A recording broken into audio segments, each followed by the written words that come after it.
মন্ত্রী বক্র Narendra Modi হাস্তে ফাইনানো কিতিঙ্গে হাস্তে হাপংতি municipal corporation ইলওয়াই জিমুংবাই याप्रि नाहार साखा स्वच्छ अगरतला श्रेष्ठ त्रिपुरानि सामंग बुतां और सामंग बुतांनि बेदिक अंगै चारसाला स्वच्छता अभियान मानजाखा मंत्री अक्रा डॉक्टर मानिक साहा और सामंग बुतांग मानजाखा प्रदेश BJP president Rajib Bhattacharya mayor Deepak Majumdar हुकुम मंत्री सुशांत चौधरी जेल मंत्री रामप्रसाद पाल प्रदेश चौंगबाड़ी प्रभारी महेंद्र सिंह ते डेपुटी मेयर मनिका दास दत्तन खबै कुबुनि आदंरक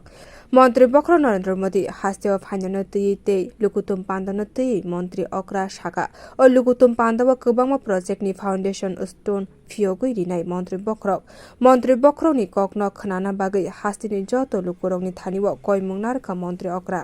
नरेंद्र मोदी जी आगामीकाल আপনারা সবাই জানেন 18 ডিসেম্বর উনি আসছেন এখানে অনেকগুলো প্রকল্প অনেকগুলো ফাউন্ডেশন ইত্যাদি উনি করবেন এবং সেই উপলক্ষে আমাদের যে বিবেকানন্দ ময়দান সেখানে উনি আসছেন তো ত্রিপুরাবাসীকে আমি বলবো সমস্ত মানুষকে সবাই জনসাধারণকে বলবো কালকে যেন যে 2:30টার সময় আমাদের যে প্রোগ্রাম প্রধানমন্ত্রী জি যে থাকবেন উনি কি বলেন সবসময় উনি যা বলেন সাধারণ মানুষের জন্য উনি বলেন এবং করেন मंत्री बक्र नरेंद्र मोदी ने साफ सुथरानि बिसिंगति हास्ते व लामसुनानि बागैनो और सामुंनि याप्रि नाहारका हनि शाखा मंत्री अक्रा डॉक्टर मानिक साहा मंत्री बक्र नरेंद्र मोदी ने साफ सुथरा आगरतलानि बिसिंगति लामसुनानि बागै हास्ते हापांगति आगरतला म्युनिसिपल कर्पोरेशननि बखागति अस्वच्छता अभियाननि सामुंग बतानि याप्रि नाहार जाखा बियो रिपोर्ट कखरां।